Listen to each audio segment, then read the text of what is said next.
કેમ છો? શું હોપોનોપોનો સંબંધોને સાચે જ હીલ કરી શકે? જો સામેની વ્યક્તિ ક્યારેય બદલાય જ નહીં તો પણ શું સંબંધ હીલ થઈ શકે? ચલો જાણીએ. આપણે ઘણીવાર વિચારીએ છીએ જ્યારે તે બદલશે ત્યારે જ હું સારું અનુભવીશ, ત્યારે જ મને સારું લાગશે. પણ હોપોનોપોનો કંઈક અલગ જ કહે છે. તમે સામેની વ્યક્તિને બદલી શકતા નથી, પણ તમે તમારી અંદરની યાદો, લાગણીઓ અને પીડાને સાફ કરી શકો છો. ઘણી વખત સંબંધ દુઃખદાયક એટલા માટે નથી હોતો કે સામેની વ્યક્તિ ખોટી છે, પણ એટલા માટે કે આપણી જૂની યાદો, અપેક્ષાઓ અને ભાવનાત્મક ઘાવ ફરીથી જાગી જાય છે. જ્યારે તમે ક્લિનિંગ કરો છો ત્યારે તમારી અંદરની ઉર્જા બદલાવા લાગે છે, અને જ્યારે ઉર્જા બદલાય છે ને ત્યારે કાં તો સંબંધમાં બદલાવ આવે છે અથવા એ સંબંધ સાથે જોડાયેલી તમારું દુઃખ હીલ થઈ જાય છે.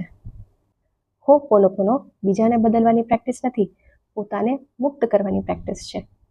શું તમારા જીવનમાં એવો કોઈ સંબંધ છે જેને તમે આજે હિલિંગ એનર્જી મોકલવા માંગો છો?